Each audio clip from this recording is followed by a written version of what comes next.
Olá! Pela primeira vez na história, o governo federal encaminhou ao Congresso Nacional uma proposta de lei orçamentária com previsão de déficit. Pelo texto encaminhado no dia 31 de agosto, o último dia do prazo legal para que o Executivo entregasse o projeto, o governo deve gastar, em 2016, cerca de 30 bilhões de reais a mais do que vai arrecadar em impostos. E pela análise inicial feita pelo relator na Comissão Mista de Orçamento, o deputado Ricardo Barros, do PP do Paraná, o buraco nas contas pode ser ainda maior. Faltariam outros 3 bilhões de reais para cumprir as determinações constitucionais. O Brasil em Debate convidou para discutir a previsão de déficit orçamentário para 2016 os deputados Caio Nárcio, do PSDB de Minas Gerais, e Assis Carvalho, do PT do Piauí. Eu sou Fabiana Mello e o Brasil em Debate é um programa da TV Câmara e da Rádio Câmara. Deputados, obrigada pela presença de senhores aqui no estúdio. Eu gostaria de começar pelo deputado Nárcio, pela oposição, perguntando, a oposição queria que o presidente do Senado, Renan Calheiros, devolvesse a peça orçamentária para que o Executivo fizesse os ajustes necessários. E com esse anúncio feito pelo relator, deputado Ricardo Barros, de que o déficit poderia ser ainda maior, como é que o senhor vê essa recusa do presidente do Senado em devolver e pedir que a Comissão de Orçamento realmente faça esse ajuste? Olha, primeiro eu vejo que o governo está sendo irresponsável com suas responsabilidades. O orçamento quem tem que enviar é o governo e ele que tem que dizer como ele vai pagar suas contas. Na realidade, o que o governo fez foi, primeiro, um desgoverno para todo custo, para um vale-tudo para poder ganhar as eleições e agora, no pós-eleitoral, nós estamos pagando o preço disso. Então, o que nós estamos vendo é o seguinte, o governo deveria indicar quais seriam os cortes que ele deveria fazer para poder fechar suas contas. E a verdade é que esse ano já não fechou, nós tínhamos previsto um superávit de 53 bilhões e nós estamos hoje com um déficit de 8,7 bilhões. Quer dizer, nós temos uma diferença de planejamento de 60 bilhões no orçamento este ano, o que resulta, por exemplo, em cortes na saúde de 10 bilhões, na educação de 10 bilhões, e isso são hospitais fechando, pessoas morrendo, alunos deixando de estudar, realizar os seus sonhos, universidades em greve.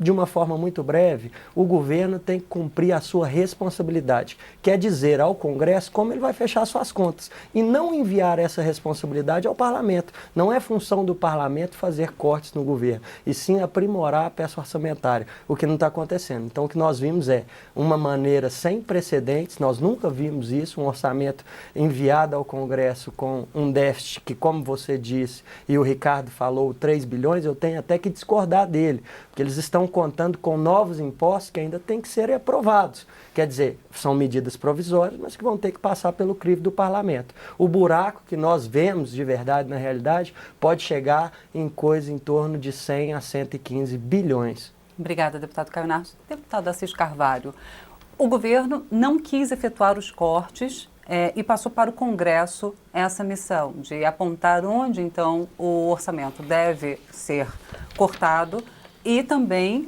encaminhando as medidas provisórias com essa previsão de aumento de impostos para poder equilibrar o orçamento.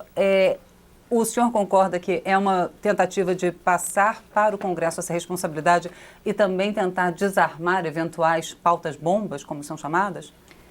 Eu acho que esta casa sempre cobrou isso. Então, o governo deu para esta casa essa responsabilidade. Acho que isso é um exercício também de democracia. Aqui é a Casa do Povo, que sempre vem reivindicando o direito de fazer o debate mais amplo sobre a questão do orçamento, sobre os debates que tem que ser feito.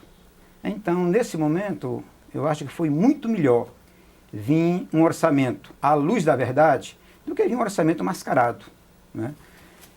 O que nós estamos recebendo, e aí não dá para discutir se é maior ou menor, é orçamento real. Porque vem as despesas, vem as receitas.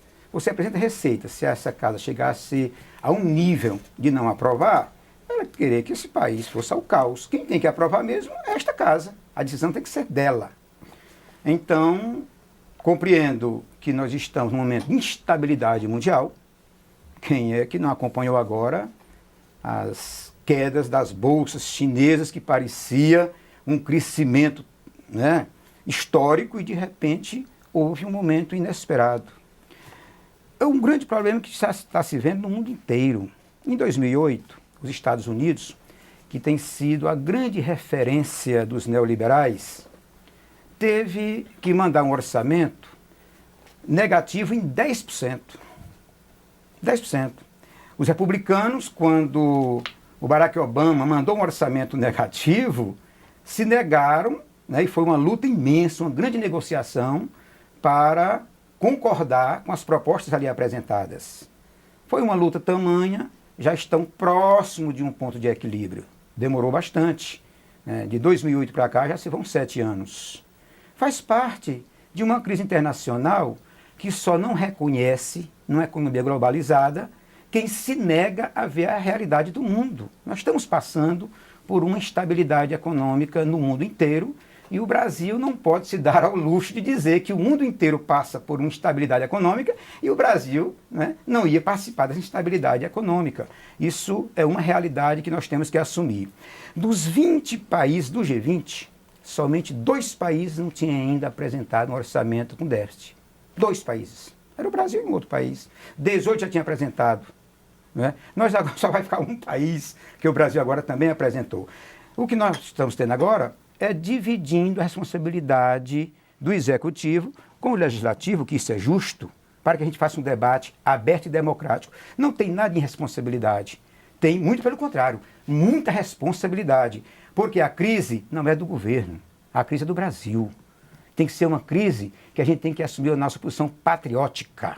Ela tem que ser maior do que partido A ou partido B. Pode ter um ou outro que espere o quanto pior ou melhor, porque está mais preocupado no processo eleitoral, que parece que não se deu conta que a eleição já passou, do que discutir com seriedade a questão da crise. Vamos chamar a responsabilidade e vamos compreender que nós estamos numa crise internacional e nós temos que abraçar o nosso país, porque o nosso país ele é maior do que qualquer governo. Obrigada, deputado Assis Carvalho. Deputado Caio Nárcio, crise internacional, terceiro turno, continua, é essa a discussão? Olha, eu até respeito o deputado Assis Carvalho, é um grande parlamentar, e entendo muito difícil a missão dele de explicar o inexplicável. O que eu acredito é o seguinte: a crise mundial, em alguns países, como ele cita na China, a China tem uma desaceleração da economia que para de crescer 7 para crescer 6.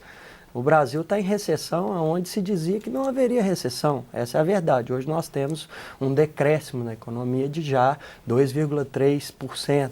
O que isso significa? Desemprego, desarranjo econômico, inflação alta, todas essas coisas que nós já havíamos dizendo e fomos acusados durante várias vezes de sermos terroristas. Nós não estamos aqui discutindo terceiro turno e, pelo contrário, nós estamos discutindo, sim, responsabilidades.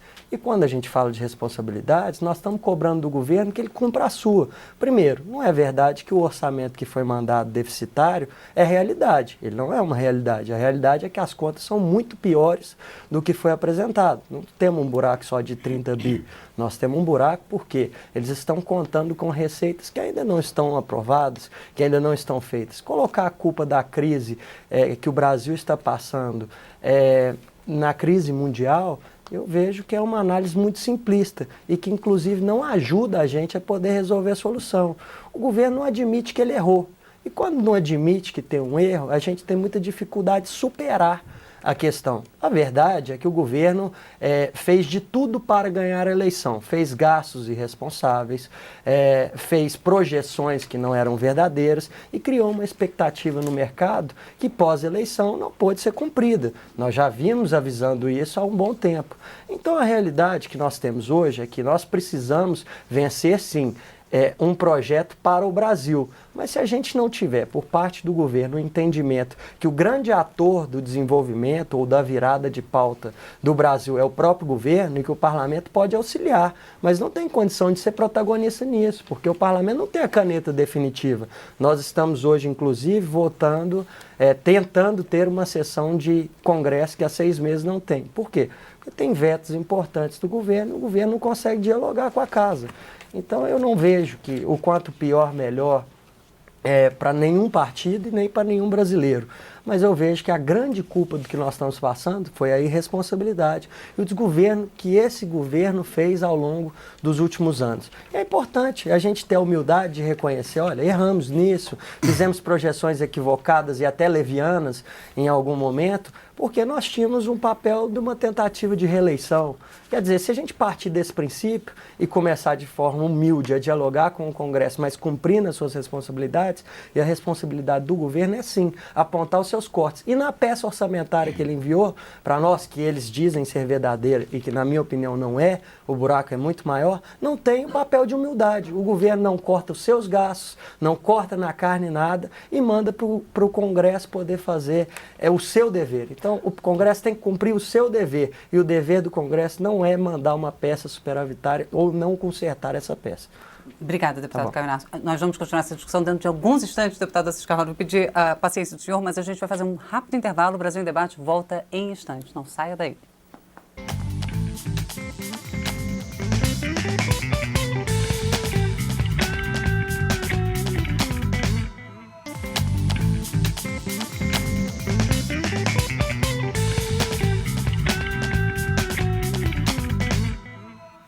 Voltamos a apresentar o Brasil em Debate. O tema de hoje é a proposta de lei orçamentária para 2016, que prevê um déficit de 30 bilhões de reais.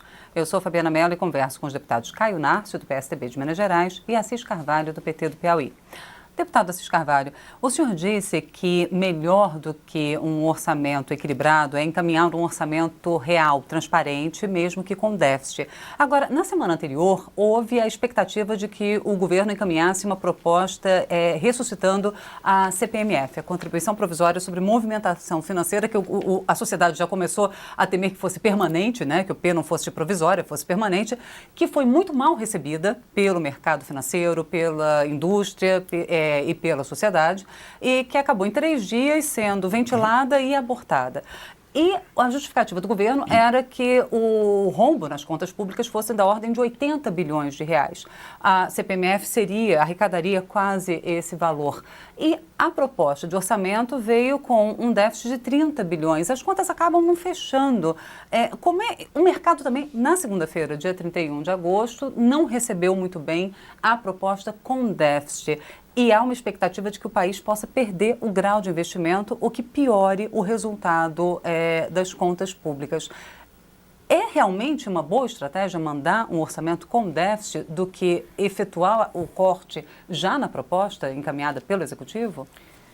Antes de responder essa pergunta, eu queria fazer uma referência ao crescimento chinês, que eu prefiro ter uma situação do Brasil a ter um crescimento chinês de 6% escravizando mão de obra, porque a gente sabe que a China tem um sistema precarizado de contratação de pessoas.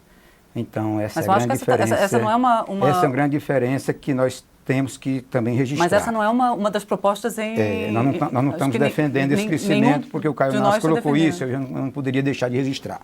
Agora, quanto aos números, vamos a eles. Nós temos aqui um resultado primário que o governo apresentou, porque o orçamento todo dá 3 trilhões, mas eu quero tratar somente do resultado primário, onde você tem, às vezes isso é mal explicado, né, uma receita prevista de 1 trilhão e 400 bilhões para uma despesa total de 1 trilhão e 200 bilhões.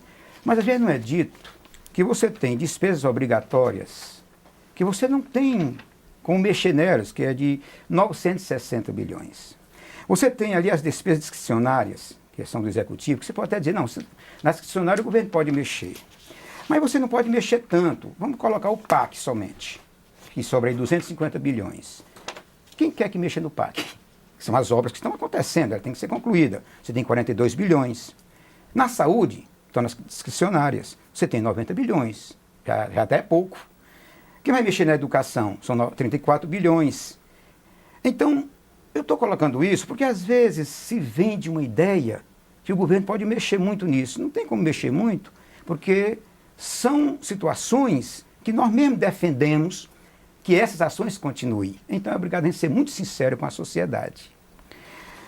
No que diz respeito à questão das alternativas, temos alternativas. Nós temos um país que, se essa casa fizer o debate como ele tem que ser feito, a gente resolve. Eu posso lhe dizer que me alegrou muito a possibilidade de um imposto sobre transação financeira. Eu sempre defendi, e quero aqui aplaudir um deputado do PSDB, que é um tributarista. Eu sou membro também da Comissão da Reforma Tributária, que está instalada nessa casa, que é Luiz Carlos Raul. Eu tenho muita admiração por ele, e ele também é um dos defensores dessa possibilidade, porque ele tem uma visão de Brasil. Ele faz uma crítica política, a gente discorda muito da crítica política, mas ele tem um olhar muito maior do que essa questão pontual. Embora ele defenda para a Previdência, porque no que diz respeito à Previdência, somente da questão das despesas obrigatórias, que é de 960 bilhões, 41% é Previdência. Se a gente resolve a questão da Previdência, praticamente... Desculpa, mas você falou que é favorável ao imposto sobre operação financeira, mas Sim. já existe o IOF, e ele teve a tarifa dele... É essa da transação, nós queremos da transação financeira. Mas a alíquota do IOF, inclusive, ela foi elevada quando a CPMF foi extinta. O que nós estamos colocando, a questão da transação financeira, porque quando você coloca, ela é um imposto muito justo, ao contrário do IOF. Essa é uma questão muito justa por várias razões. Vamos a elas. A previsão, se você coloca 0,38%, ela chegaria hoje a em torno de 96 bilhões. Nós estamos com 30. Você ia ficar com 60 bilhões negativo, positivo. Agora vamos aos fatos. A primeira qualidade que tinha é que uma grande possibilidade do COAF poder identificar muitos negócios nebulosos que todo mundo sabe que existem. Primeira qualidade. A segunda é que é o imposto mais barato que se tem para ser recolhido. E vou lhe dizer uma coisa. Sabe que é o grande problema deste país? Hoje, essa quantidade de impostos que tem, que nem a gente sabe mais do que a gente está pagando, é um custo muito elevado para ser cobrado. E as corporações todo dia cobram um pouquinho mais de um custo para se cobrar isso. Então, eu estou te colocando isso, que além disso, a quantidade desses impostos que vem realmente para o caixa é muito pouco, né? Chega a em torno de 50%, 60%. Esse tipo da transação financeira, ele praticamente é barato e vem todo para o caixa. E não há como sonegar. Não há como sonegar. Certo. Então, eu acho que esse é o imposto que resolveria o problema. Agora, o governo abriu mão e botou na mão deste parlamento. O parlamento quer resolver o problema?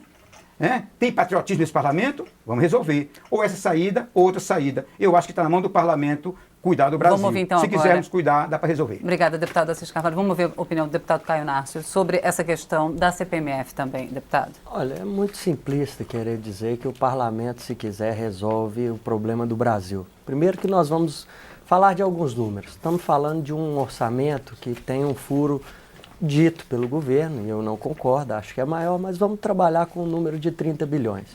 Vamos pegar o que já foi descoberto da corrupção só na Petrobras.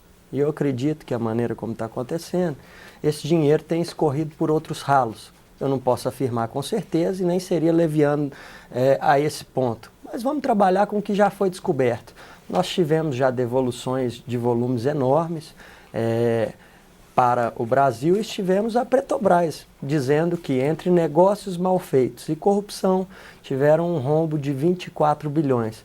Quer dizer, quando você fala de um furo de 30 bilhões, e só a Petrobras já consegue hoje, e eu acredito que ao longo desse tempo nós vamos conseguir avançar mais, porque as investigações não param, falam de um buraco por má gestão e por corrupção de 24, a gente percebe que boa parte desse buraco é feito pela má gestão e pela corrupção. Está instalada dentro do Brasil. O que nós queremos dizer é que esse governo, ele faliu, essa é a verdade. Ele faliu em cumprir os seus deveres, faliu em não olhar a corrupção ou promovê-la, porque, quer dizer, quem promoveu as corrupções está no seio do governo, essa corrupção. E todos esses buracos que agora estão sendo ditos, a solução do governo, em todos os momentos, tem sido: vamos aumentar o imposto para o trabalhador pagar a conta da nossa má gestão. E o que nós estamos querendo dizer o tempo inteiro é o seguinte: quando tem um problema na sua casa e falta dinheiro, a primeira coisa que o pai de família faz é fechar a torneira, apagar a luz, parar de comprar cerveja do final de semana. E o governo não faz isso. Anunciou essa semana, quer dizer, há um mês atrás, a presidente falou que descobriu agora que a crise é muito grande. Quer dizer, nós não podemos trabalhar com esse nível de falta de planejamento, com esse nível de responsabilidade. A crise está óbvia há muito tempo, todo mundo está vendo. Quer dizer, aí ela alega que vai cortar ministérios. Quais ministérios? Quando? Está esperando mais o que para fazê-lo? Quer dizer, tem 37 mil cargos comissionados. O que seriam cargos comissionados? Cargos que não necessitam de concurso e são nomeados de livre e espontâneo. Por isso chamam cargos de confiança. Esses 37 mil têm um impacto enorme na economia. Vamos cortar isso pela metade? Vamos fazer a meia-culpa. O governo não faz a leitura da meia-culpa. A culpa de todos os problemas para o governo, ou é do povo, porque é quem tem pagado a conta na proposta dele do ajuste fiscal, agora na proposta da CPMF, novamente. Quer dizer, o governo fala quem vai pagar a conta dos nossos problemas. E não é essa a visão que nós temos. A visão é, erramos e temos que consertar. E vamos começar dando o nosso exemplo. Isso não aconteceu. Então o governo faliu, não tem capacidade de diálogo com o parlamento e quer jogar a culpa da sua falta de diálogo e de organização com o projeto. Por que o parlamento não embarca na proposta do governo? Porque o parlamento não vê legitimidade na maneira como o governo está tentando consertar uma crise que ele mesmo promoveu.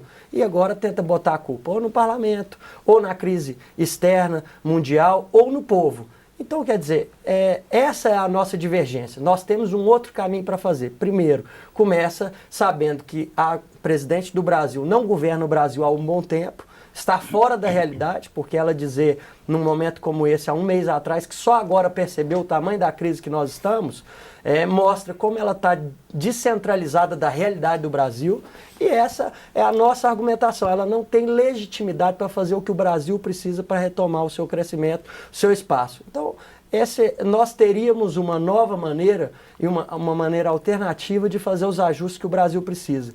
Primeiro, botando a culpa em quem tem a culpa. E se a gente não assumir a culpa, assumir a meia-culpa e fazer de si a situação, nós realmente não vamos conseguir vencer os desafios. Obrigada, deputado Caio Nardo. Obrigado. Deputado Assis Carvalho, é correto cobrar da presidente que faça esse meia-culpa ou que faça essa reflexão e o senhor acha que houve uma falha na maneira em como foi informada a sociedade essa decisão de uma reforma ministerial?